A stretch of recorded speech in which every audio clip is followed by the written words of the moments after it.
ბათუმში მასწავლებლის სახლი გაიხსნა. იგი აჭარის განათლების ფონდის ბაზაზე ამოქმედებდა და რეგიონში მოქმედი საჯარო და კერძო სკოლების პედაგოგების კვალიფიკაციის ამაღლებას უზრუნველყოფს. მასწავლებელთა პროფესიული განვითარების ცენტრის დირექტორის გია მამულაშვილის განცხადებით, ერთდროულად 200-მდე პედაგოგს გადაამზადებენ. მათ ტრენინგები, სემინარები და მასტერკლასები ჩაუტარდებათ.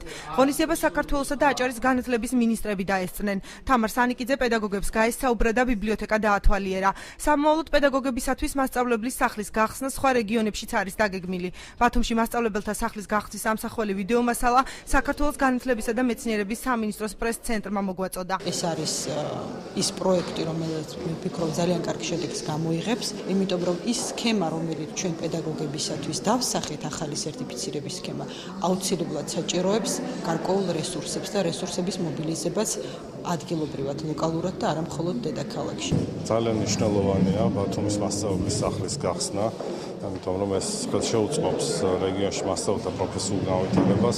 აქ დაგეგმილია არა მხოლოდ ტრენინგები, არამედ სახლი უმასპინძლებს სემინარებს, მასტერკლასებს, კონფერენციებს.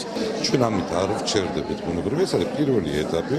დღეს ფაქტობრივად დაიწყო მასწავლებლის სახლის ფუნქციონირება, მაგრამ ეს ხალხი, ვინც ეხლა მოღვაწეობს აქ, ესენი შექმნიან ხვალინდელი დღეს მასწავლებელთა სახლის